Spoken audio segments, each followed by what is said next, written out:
Hey, what's up, guys? Epic Dan back up in what is it? Borderlands? Borderlands?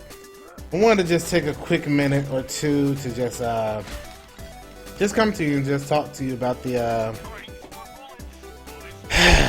the state of Borderlands. A lot of people have been asking me, when we're gonna get my Borderlands on the streams, and out of anybody, I would love to do more Borderlands. Borderlands has been my home.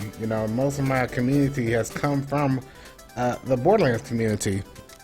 Granted, other games we played, we've built communities over in those directories as well, just from that content of that video game. But Borderlands is where I started. Borderlands will be home. But the question really comes to, what is next with Borderlands? The state of it right now is kind of in limbo, I feel, kind of like, what is there to do? Outside of Borderlands 2, I've done everything. For Borderlands pre-sequel, there wasn't enough to continue doing something outside of just playing back again and again, but there's not a lot to do. If you got some ideas in the comments what you'd like to see from Borderlands 3, let me know. I've said a few times before what I would like to see in Borderlands 3. I'd probably make an entire video just on what I would like to see happen. One of them is definitely bigger maps, which would allow for more balanced gameplay in regards to higher, or shall I say, larger sizes of people on the same platform at the same time. What that all means is, instead of having 4-player co-op, giving us 6, maybe 8 co-op at the same time. It lets you play with more friends at the same time. If the story that we got in pre-sequel actually lines up to where you have to bring, as the Guardian says, every vault hunter that you can find. It says you're going to need everybody alive, pretty much. It would only make sense, in my eyes, it would only make sense to allow us to have more people on the battlefield, because the threat is going to be much bigger. I'm assuming Borderlands 3 is going to be Gearbox's magnum opus, whereas they pull out all the stops, to take off whatever big bad whatever big bad little boss that we have, or whatever big overarching thing we have to deal with in Borderlands 3. Whatever that is, 4 people at a time, I feel, is not enough. Story-wise, it wouldn't make sense. So, without the restrictions of Xbox 360 and PS3, and only having PlayStation 4, Xbox One, and PC, would allow them more opportunity to expand the playing field to have more than 4 people at a time.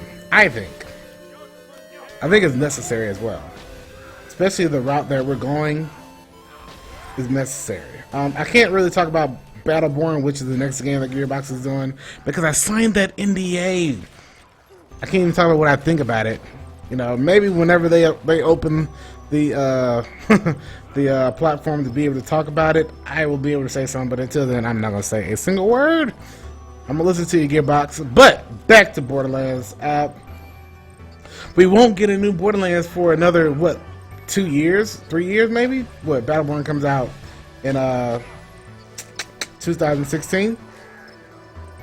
So the life cycle of that game is a good 2 years. They're gonna work on it. At least, I would say at least 2 years, maybe 3, depending on how it turns out.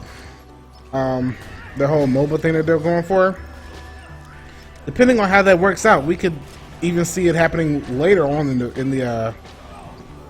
in the years. Maybe 2019 will be the first time we hear something about Borderlands 3. That's a long time for a lot of the Borderlands community to be waiting for another one, So you gotta do something big and big. Oh, legendary. Nice. First time. First kill. So yeah, you gotta have something worth checking out. Something, all the stops. I've said it before. I would like to have every available Vault Hunter alive to be a playable character in Borderlands 3. I think it's necessary if they're going to stay true to the story that they're going for, to where everybody's basically all hands on deck to handle this new threat that they're going to be having to deal with come that time. So it would make sense that you would have the opportunity to play as Maya and Luff on the same battlefield, or Salvador and Brick on the same playing field.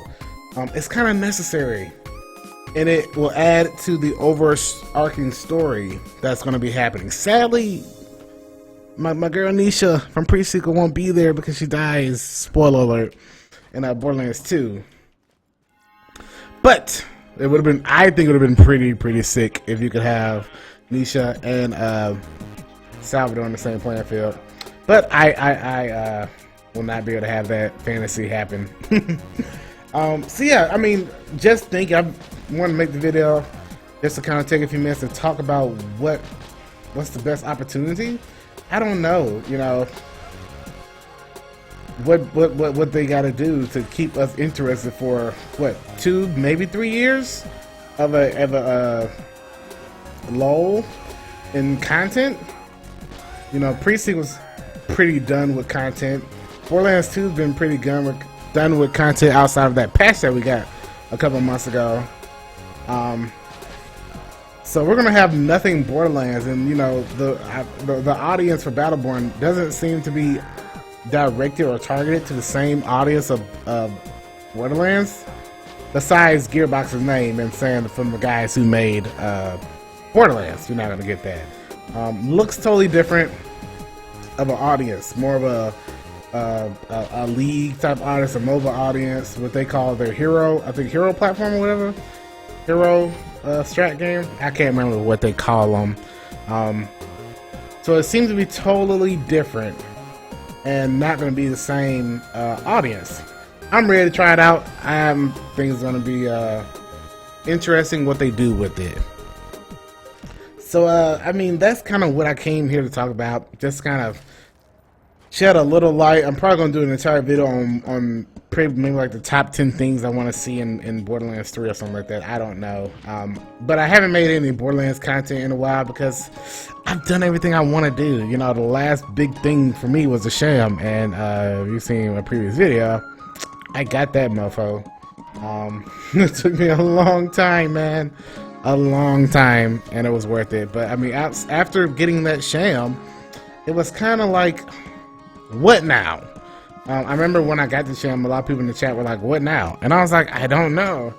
So we tried some stuff, you know, and we did that. But I don't know, man. I really want to play some Borderlands. I really miss Borderlands. I've been doing a lot of Fallout and Destiny, and been playing some other games here and there. But home for me, especially with my content and creating content, it's been Borderlands, you know. I was really expecting Pre-Sequel to hold me over until Borderlands 3, and it just couldn't. I don't know what I can do in that. I don't know, maybe you can leave something in the comments in regards to that, what I can do. But it's not gonna happen, man. Not gonna happen. But, you know, we'll see. You just gotta trust, have faith in Gearbox that they're gonna bring back an awesome game for us. And we'll have just a grand old time. So let me know what you think, guys. If you have any ideas on what you want to see in the next Borderlands game, make sure to rate, comment, and subscribe. Always appreciative of anybody who wants to support me that way. Go ahead and just hit up the Twitch channel if you haven't already. If you're not part of that community, go ahead and get subbed out everything over on the Twitch channel as well. Guys, this is gonna pretty much wrap it up for right now. I appreciate. Oh my God, please, guys. Don't do it. Don't do it. Your dad. Make sure you rate, comment, and subscribe. Thank you so much for checking out the video. Tell me what you think. Tell me what you want to think about where Gearbox is going to be taking the thingy things as regards to our precious Borderlands. And we'll see. I will see y'all next time. And as always, take care, guys. Peace.